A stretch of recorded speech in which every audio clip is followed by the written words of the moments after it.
চলে এসেছে গৌরী। আমি বলেছি রাতার মতো দেখতে পারলে ভগবানের কাছে যাওয়া যাবে না, ভগবান চলে আসে আমার। এই যে কে তুমি? নয়নটা মেলে রেখে সম্মুখে দাঁড়িয়ে আছে আমার পুত্রতে তপন গোবর করে। গৌরী, তুমি আমার গৌর হরে? কি সুন্দর, কি সুন্দর রূপ তোমার, কি সুন্দর জ্যোতির্ময় রূপ। কার কাছে এসেছো? কেন তোমার কাছে? আমার কাছে এসেছো? বেশ, কেন? আমি যে তোমার সঙ্গে হতে চাই গৌর করে। আমি তোমার সঙ্গী হতে চাই, ও দয়া, আমি তোমার সঙ্গী হতে চাই। আমার সঙ্গী হবে? আমার সঙ্গী হতে চেও না। আমার সঙ্গী হতে গেলে তাকে অনেক দুঃখ কষ্ট যন্ত্রণা সইতে হয়।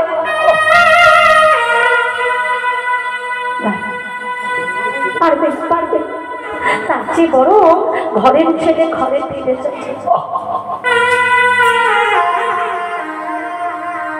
এই কথা শোনা মাত্র গোবিন্দ ঘোষ চরণ দুটো জড়িয়ে ধরলেন। তোমার চরণ শরণ, আমি যে তোমার চরণ পাওয়ার কাছে এত দূর ছুটে এসেছি গৌরী, আমি যে তোমার চরণটা ছেড়ে কোথাও যাব না। আজকে গোবিন্দ ঘোষকে দেখে মনে পড়ে গেল গৌর হরির পূর্বের রাশের দিনের কথা। আমরা সকলেই জানি বাবা, যখন অন্তর্ধান রাস হয়েছিল প্রাণ গোবিন্দ রাধারানী এবং গোপীগণকে ত্যাগ করে অন্তর্ধান হচ্ছিলেন। এমন অবস্থায় রাধারানী যখন কৃষ্ণ বিরহে কাতর, একজন গোপী, কেউ বলে রণদুর্গা, কেউ বলে কলাবতী, কেউ বলে রঙ্গদেবী, সেই গোপী সেই গোপী রাধারানীর কাছে এসে বললেন, রাধে এই তোর বন্ধুর ভালোবাসা, এই ভালোবাসা নিয়ে তুই এত গর্ব করিস?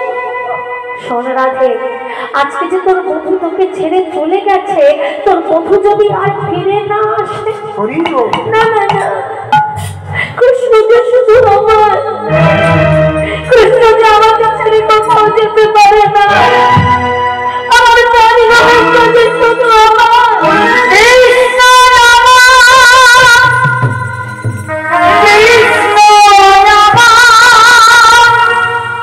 আমার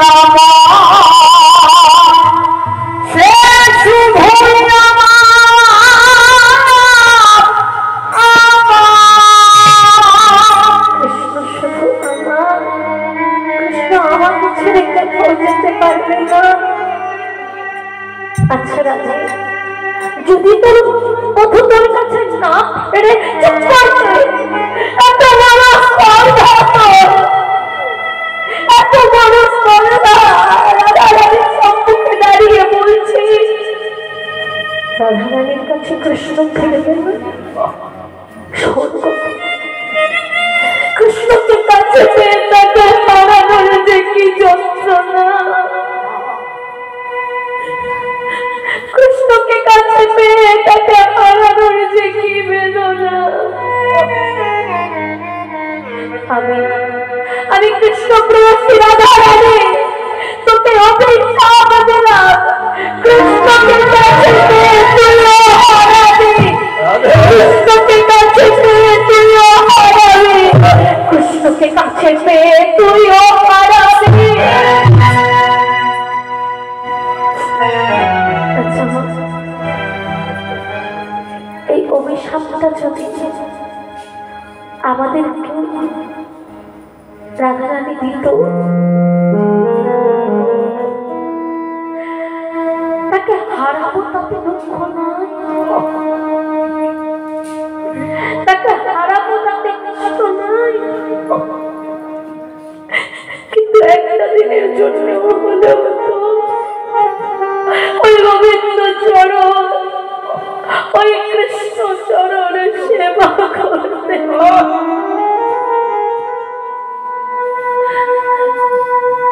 গেল ঘোর, এলো ঘোর কলিযুগ, গেল দাপর। এই ঘোর কলিযুগে সেই গোবিন্দ ঘোষ নাম নিয়ে জন্মগ্রহণ করে গোবিন্দ। প্রভু মনে মনে ভাবলেন গোবিন্দকে তো আমার সঙ্গী করে নিতেই হবে, না হলে তো রাধারানীর অভিশাপ বিফলে চলে যাবে। বেশ গোবিন্দ, আজ থেকে তুমি আমার সঙ্গী হলে, তবে বলো না তুমি যে জগন্নাথ ধামে এসেছো, জগন্নাথ দর্শন করেছো কি? জগন্নাথ, তুমি কোন জগন্নাথের কথা বলছো গৌর? কেন? ওই যে আমার মন্দিরে বসে আছেন নীল মাধব জগন্নাথ, এই জগতের নাথ যিনি, সেই জগন্নাথ। গৌর হরি, ওই জগন্নাথ তো কথা বলতে পারে না, ওই জগন্নাথ তো ভক্তকে হৃদয়ের মাঝে আলিঙ্গন করতে পারে না, ওই জগন্নাথ তো ভক্তের সঙ্গে একাত্ম হতে পারে না। কিন্তু আমি যে জগন্নাথ দর্শন করেছি, সেই জগন্নাথ কথা বলতে পারে, সেই জগন্নাথ চলতে পারে, সেই জগন্নাথ ভক্তকে হৃদয়ের মাঝে আলিঙ্গন করতে পারে। সে যে আমার সন্তানের জগন্নাথ,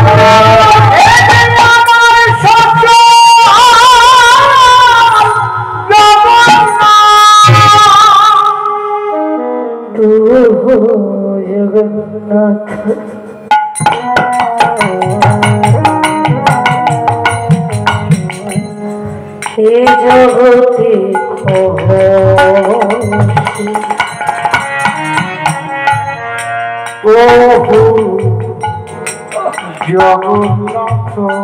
জগন্নাথ,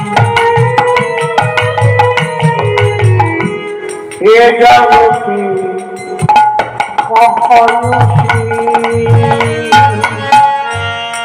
জগবহি মোহি মোছা, জগবহি মোহি মোছা, প্রভু জগন্নাথ,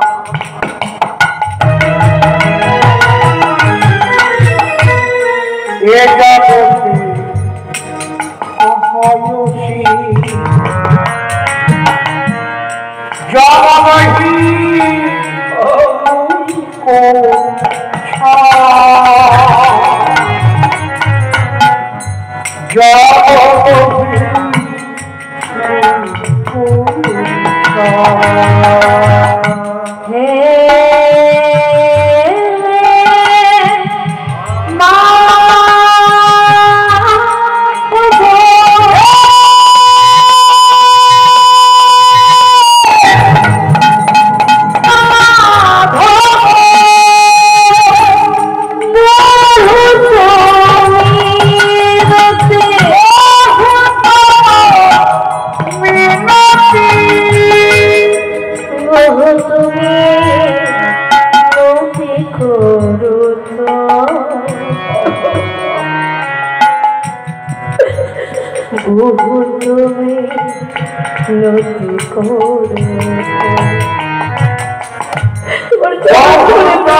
আমার বাচ্চা ছিল না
আমি জানি প্রভু এই জগতে সকলে যদি হাতটা ছেড়ে দেয় তুমি কোনোদিন আমার হাত ছাড়বে না জানি না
সকল দুঃখ কষ্ট যন্ত্রণা সইতে পারবে? সন্ন্যাসী হতে পারবো প্রভু। যদি তোমার চরণ আমার শিরোপরে থাকে তাহলে আমি সব কিছুকে জয় করতে পারবো। বেশ, তাহলে বলো তো দেখি আজকে কোন তিথি? বিজয় দশমী তিথি। বিজয় দশমী তিথি। তা বেশ, তাহলে এই বিজয় দশমী তিথিতে আমরা সকল ভক্তগণ একসঙ্গে তীর্থ ভ্রমণে যাব। বাবা, আজকে যে লীলাটি পরিবেশন করছি বড় বিরহ লীলা, একটু একাত্ম চিত্তে কায় বাক্যে শ্রবণ করতে হবে। তাহলে এই লীলার মতো অপূর্ব আর কোন লীলা হতেই পারে না। ভক্তের সঙ্গে ভগবানের যে প্রেম, যে ভালোবাসা পরিপূর্ণভাবে ফুটিয়ে উঠছে এই লীলাতে। এরাই ধরে বলে জানি না কতটা ফোটাতে পারবো অধম আমি। কৃষ্ণ কথা বলবার মতো কোনো ক্ষমতা আমার নাই, তবু তোমাদের আশীর্বাদে কিছু মাত্র চেষ্টা করবো। সবাই মিলে প্রভুর সঙ্গে তীর্থ ভ্রমণে চলেছে, ভক্তেরা আনন্দ হচ্ছে না বাবা। সবাই মিলে বলছে আনন্দে নাচো সুজত গৌর ভক্তগণ, আনন্দে নাচো সুজত গৌর ভক্তগণ, আনন্দে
বাবা, গোবিন্দ ঘোষের পরীক্ষার সময় চলে এলো। ইতিহাস সাক্ষী আছে, এমন কোনো ভক্ত নাই যে ভগবানের চরণে পরীক্ষা না দিয়ে তার চরণ পেয়েছে। গোবিন্দ কোথায় এসে উপস্থিত হলাম? এটা পূর্ব অনেক জায়গা ছেড়ে ওমা, এদিকে একটু এগিয়ে গিয়ে এসো না, কোনো সমস্যা নেই। আর পেছন থেকে তো অনেক জায়গা পড়ে আছে। এদিকেও আছে, এদিকেও আছে। আমি ঘুরে যাই। আমি চারিদিকে ঘুরেই কীর্তন করবো, কিন্তু সবাইকে একটু শান্ত হয়ে বসতে হবে বাবা। জয় রাধে। আচ্ছা, এটা পূর্বস্থলী? বেশ গোবিন্দ, আজকে এখানেই ভিক্ষা গ্রহণ করব, তুমি সেবার আয়োজন। গোবিন্দ সেই ধুধু প্রান্তরে কোথায় সেবার আয়োজন করবে? গোবিন্দ চিন্তায় বসেছে, প্রভু তুমি তো সেবার আয়োজন করো বলেই ছাড়া, সেবার আয়োজনটা আমি করবো কিভাবে? কিন্তু ওই যে বাবা শাস্ত্রে বলেছে, বাচ্চ বসে চলবে কি সে তুমি ভাবকারীকে? তোমার ভাবনা ভাবেনি চিনি, তুমি ভাবো শুধুমাত্র তাকে। হরিবাসরে বসে বসে ভাবছে, আমার বাড়ি গরুগুলোকে ঠিক করে বৌমা খেতে দিচ্ছে তো। বৃন্দাবনে গিয়ে বাবা রাধা কুণ্ডের জলে ডুব দিচ্ছে, ওকে বলছে আমার কুঁয়ের মাথাটা ঠিক আছে তো। গিরিগোবর্ধন প্রদক্ষিণ করছে, মনে মনে ভাবছে আমার ছেলে বৌমাগুলো সব ঠিক আছে তো। ঘর বাড়িতে ভালো করে বৌমা তালা দিয়ে রাখছে তো, সব চুরি হচ্ছে। ভগবানের জন্মভূমি প্রদক্ষিণ করছে আর মনে মনে ভাবছে, আচ্ছা বউ আমার ঘরে ঢুকে সবকিছু চুরি করে নেবে না তো? আমার গয়না কাটে, সোনা গয়নাগুলো তখন আনলেই বোধহয় ভালো হতো। বলছি বাবা, তীর্থধামে গিয়ে যদি নিজের সংসারের কথা ভাবো, তবে তীর্থে থাকা আর টিভিতে তীর্থ দেখা একসাথে। আমরা চিরকাল আমার ঘর, আমার বাড়ি, আমার পুত্র,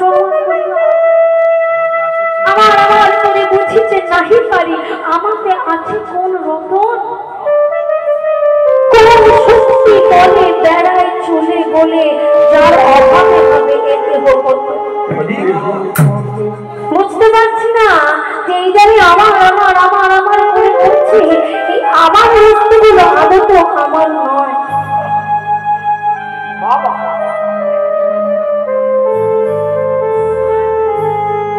আমরা আধ্যাত্মিক সম্মিলনে একত্রিত হয়েছি, তাই তো? হ্যাঁ, আধ্যাত্মিকতা কাকে বলে? আধ্যাত্মিকতার অর্থ হচ্ছে নিজেকে জানা।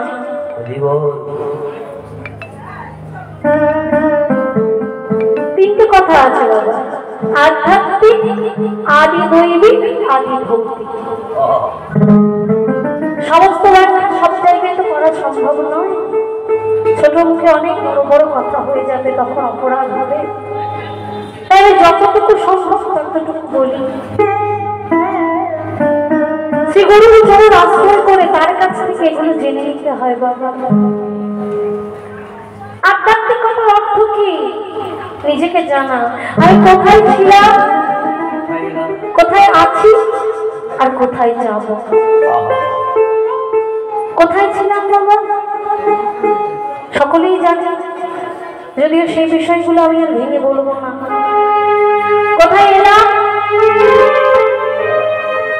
সবার আগে এলাম মায়ের গর্ভে। সেই মায়ের গর্ভে থাকাকালীন ভগবানের সঙ্গে দেখা হয়েছিল। 7 মাসে মায়ের গলায় যে মালাটা পরিয়ে দেওয়া হয়,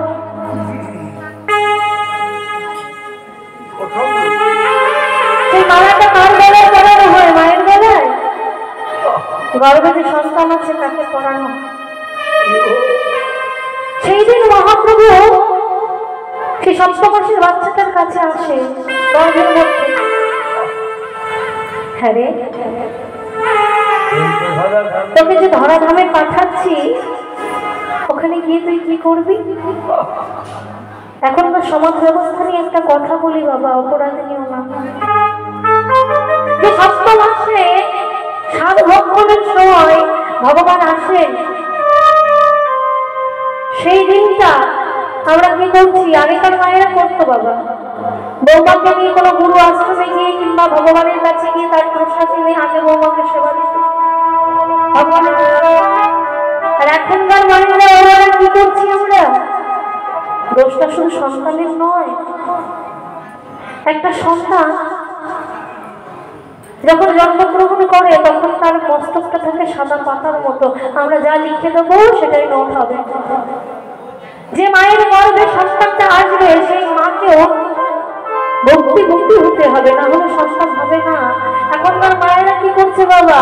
যা যা ভগবানের সেবায় লাগে না 7 দিন তাই তাই সেবা করছে। এখনকার লোকাচারে পরিণত হয়েছে, যদি 7 দিন কেউ গোপনে ভগবানের প্রসাদ রক্ষণ করে 7টা শেষ করে তাহলে সেটা লোক সমাজে অপরাধ হয়ে যায়।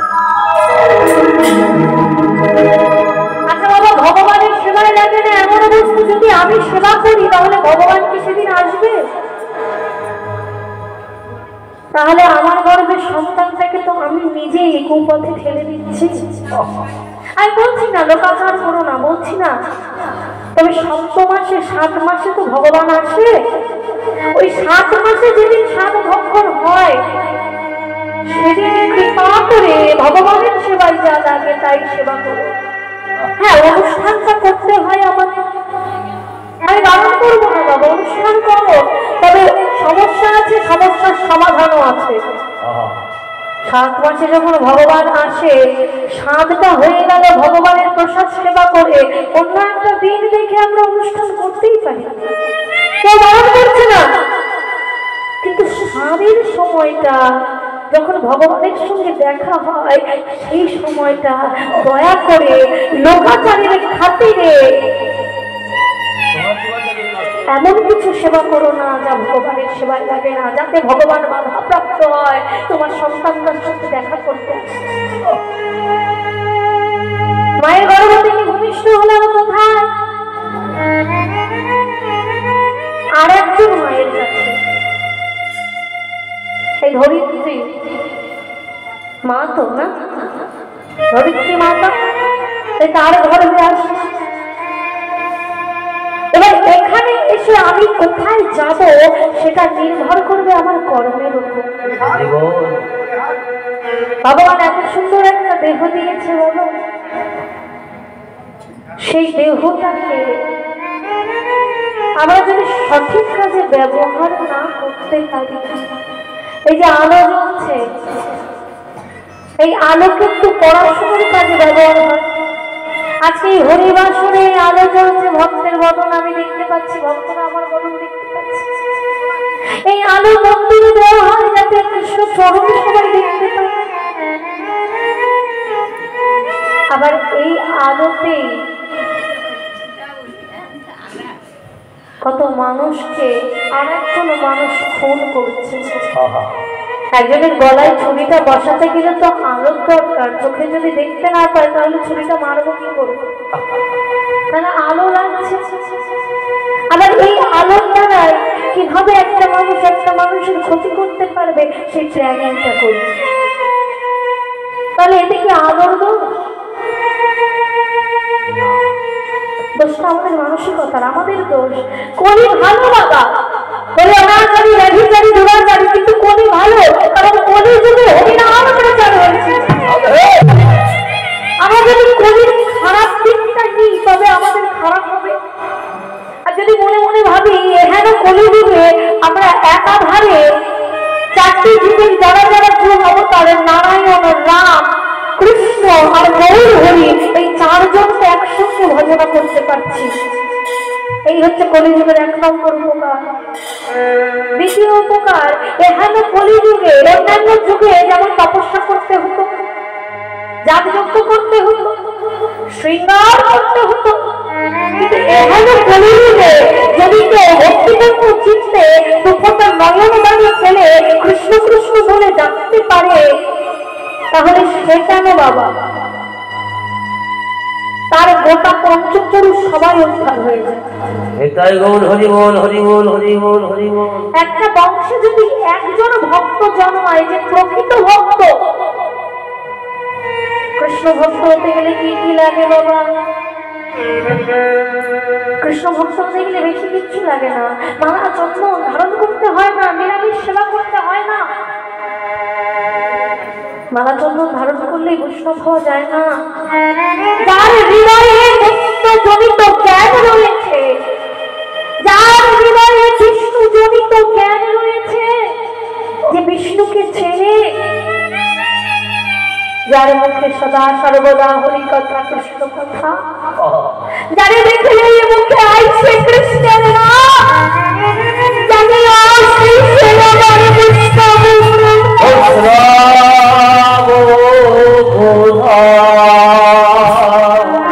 রাস্তায় একটা লোক হেঁটে যাচ্ছে বাবা, হঠাৎ করে তাকে দেখে আপনা আপনি বলতে ইচ্ছে করলো হরে কৃষ্ণ রাধে। তার গলায় যদি মালা না থাকে, ললাটে যদি তিলক না থাকে, তথাপিও জেনে নিও সেই যে আমার পরম কৃষ্ণ। ভগবানকে ভালোবাসতে গেলে তিনটে জিনিস দরকার: বিশ্বাস, ভক্তি আর প্রেম। বিশ্বাস করতে গেলে আগে জানতে হবে। যারা আমার যে সকল বাবারা মায়েরা বই পুস্তক পড়তে ভালোবাসে তারা ভগবান সম্পর্কে জানে। যারা পড়তে পারে না তাদের মধ্যে বৃন্দাবনে গেছে, হাতটা তোলো দেখি। বৃন্দাবনে কে কে গেছে? হাতটা তোলো দেখি। এখানে তো সকলে ব্রজবাসী। আমা তোমাদের চরণ ধুলি যাওয়ার সময় একটি অদমের মাথায় রেখেছে। চরণ ধুলি পড়ে আছে, তবু এখনো বৃন্দাবনে যেতে পারলাম না বাবা। আমা বৃন্দাবনে গেলে বোঝা যায় না কত চিত্র রয়েছে। ভগবান আছেন, ভগবান ছিলেন। এখন আমরা অনেকেই বিজ্ঞানকে বেশি বিশ্বাস করি, কিন্তু বিজ্ঞান তো আলাদা কিছু নয়। গোটা মহাভারত গ্রন্থটা যে পঠন পাঠন করেছে সে জানে বিজ্ঞান মহাভারতকে কেন্দ্র করে তৈরি হয়েছে। বিজ্ঞানীরা বলছে, বৈবন্ত পুরাণে আমরা সকলে শ্রবণ করেছি না, যে সর্বপ্রথম কিছু সৃষ্টির আগে জলের সৃষ্টি হয়েছিল, তারপর সেই জলের মধ্যে একটা বিরাট পুরুষের সৃষ্টি, একটা মহাসমুদ্রের সৃষ্টি হয়েছিল। ভগবান নিজে সৃষ্টি করেছিলেন। সেটা অনেক কথা বাবা, বলতে গেলে নিয়ে শেষ হবে না। জয় রাধে। যদি কখনো আবার আসতে পারি বলবো। সেই মহাবিশ্ব, সেই মহাবিশ্বের যে মহাসমুদ্র, যেখানে সেই বিরাট পুরুষ পৃথিবীটাকে ধরে আছে, এতদিন বিজ্ঞানী কল্পনা করে পাচ্ছিল না। শাস্ত্র নাকি মিথ্যা, কিন্তু কিছুদিন আগে দেখে ফেসবুকে বন্ধ ভাইরাল হয়েছে, মহাকাশে একটা মহাসমুদ্রের আবিষ্কার হয়েছে। ফুটন্ত জলের সমুদ্র। তাহলে কোথা থেকে আসলো এই সমুদ্রটা মহাকাশে? ভগবানকে কেন্দ্র করে সব, আর কিচ্ছু না। বিজ্ঞানে বলছে যে সর্বপ্রথম পৃথিবীতে যখন কিছু ছিল না, একটা জ্যোতিষের সৃষ্টি হয়েছিল, একটা জ্যোতির্পিণ্ড। কে সেই জ্যোতির্পিণ্ড? আজ অব্দি পৃথিবীর কোনো সায়েন্টিস্ট প্রুভ করতে পারেনি সেই জ্যোতির্পিণ্ডটা আসলে কি। তাহলে আগে তার সম্বন্ধে জানতে হবে যে ভগবান আছে। জ্ঞান নিয়ে যায় মন্দিরের দুয়ার অব্দি, বিশ্বাস, আর মন্দিরের দুয়ার থেকে ভেতরে নিয়ে যায় ভক্তি। আমরা যার সম্বন্ধে জানি না তাকে ভালোবাসতে ভক্তি করতে ইচ্ছে করবে না, কিন্তু যার সম্বন্ধে জানি তাকে ভালোবাসতে ইচ্ছে করে, ভক্তি করতে ইচ্ছে করে। ভক্তি জন্মালো। আজকে যে হরিবাসরে আসছে না, আমি তাকে জোর করি না, কিন্তু একদিন না একদিন যদি সে কোনো না কোনো কারণে হরিবাসরে এসে বসে, যদি কৃষ্ণ নাম শ্রবণ করে, তার হৃদয়ে ভক্তির উদয় হবে। আর সেই ভক্তিতে তার ইচ্ছা হবে বাড়ি গিয়ে একটু কৃষ্ণ চরণ সেবা করি। আর এই কৃষ্ণ চরণ সেবা করতে করতে কৃষ্ণের সঙ্গে একটা গভীর প্রেম হয়ে যায়। ভক্তি আর প্রেমের মধ্যেকার বিষয়টা হচ্ছে ভালোবাসা। তাকে বলছে ভালোবাসা। সারাদিন উপোস থেকে ভগবানের জন্য, আমি কিন্তু নিরামিষাশী নই, আমি নিজের কথা বলছি, আমি কিন্তু নিরামিষাশী নই, কিন্তু আমি ভগবানকে খুব ভালোবাসি। জানো ভালোবাসাটা কবে বুঝবে জানো বাবা?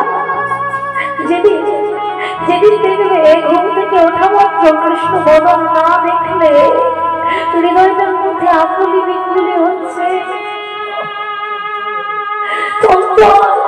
কি যেন নেই, কি যেন নেই জীবনে। সেদিন বুঝে নিও আজকে কৃষ্ণের প্রতি তোমার ভালোবাসা হয়েছে।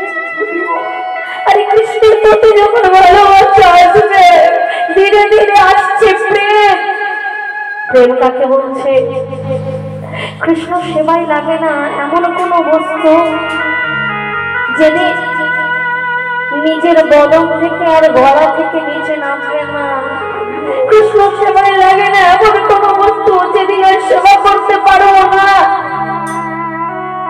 গোবিন্দ সুখে যেদিন আমার সুখ হবে, যেদিন এই পৃথিবীতে থেকে যত দুঃখ কষ্ট পাই না কেন, সেই দুঃখ কষ্টকে ঘনীভূত করলে যে এতটুকু সুখ পাওয়া যায়। ছেলে দুচ্ছাই করছে, মেয়েটা ঘর থেকে তাড়িয়ে দিচ্ছে, তাতে কোনো দুঃখ নাই, কষ্ট নাই। কৃষ্ণ ভগবান দেখতে পারলে সেদিন থেকে জেনে নিও আজ থেকে তুমি কৃষ্ণের প্রেমে পড়ে।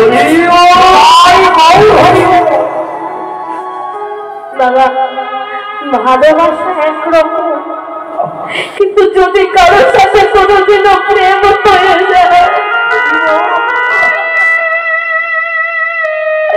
যদি সেই ভগবানের সঙ্গে কোনোদিনও প্রেম হয়ে যায়, তবে জেনে রেখো পৃথিবীর কোন শক্তি নাই যে সেই প্রেমটাকে ভাবতে পারে। তাই সবাই মিলে আমরা কৃষ্ণের নাম করি, সবাই মিলে দুটি বাহু তুলে কৃষ্ণ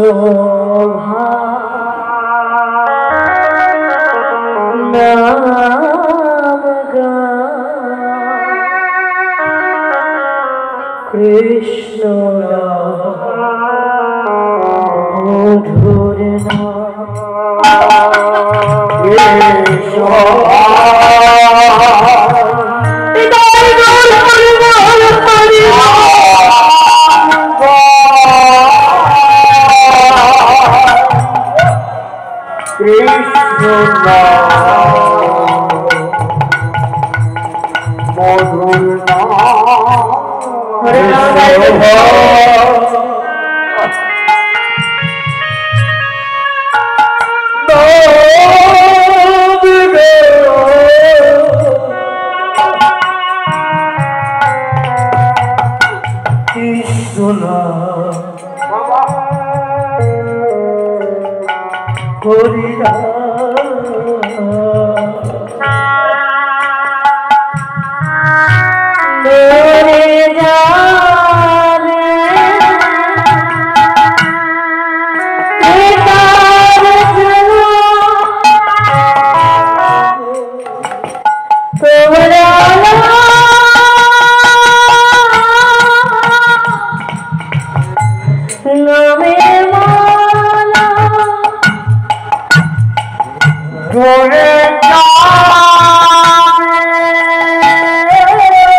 ভক্তের কাছে আসলে কত কি বলতে ইচ্ছে করে, কত কথা বলতে ইচ্ছে করে বাবা, কিন্তু কি করব।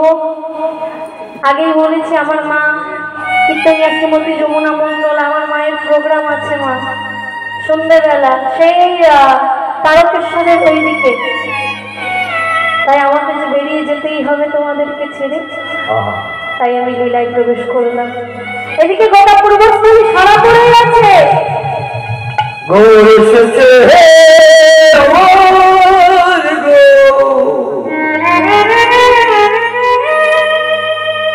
এসেছে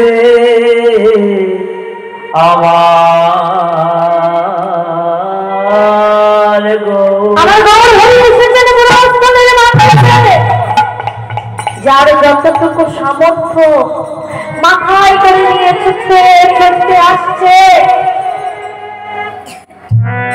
বৈষ্ণব পদে কবি কি বললেন?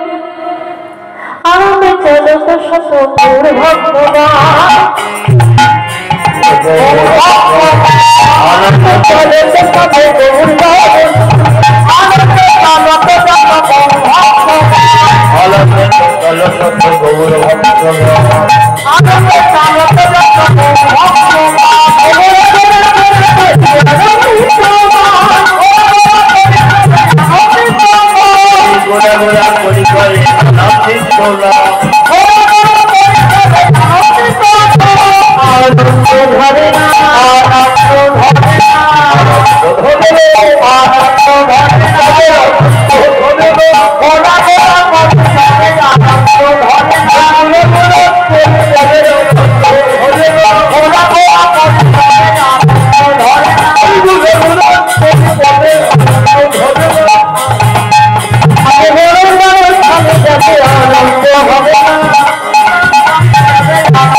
যেই অন্নকূট তৈরি হয়ে গেছে অমনি গৌর হরির সেবা হলো, অমনি ভক্তের সেবা হলো। আরে বাবা আমার হরি তো কি গো, আমার মুখশুদ্ধি দাও, মুখশুদ্ধি চাই করবো। আচ্ছা বেশ বেশ বেশ, তুমি একটু বিলম্ব করো, আমি এই যাবো আর এই চলে আসবো। হ্যাঁ আজকে কবিতা গোষ্ঠী করছে মুখশুদ্ধি গোবিন্দ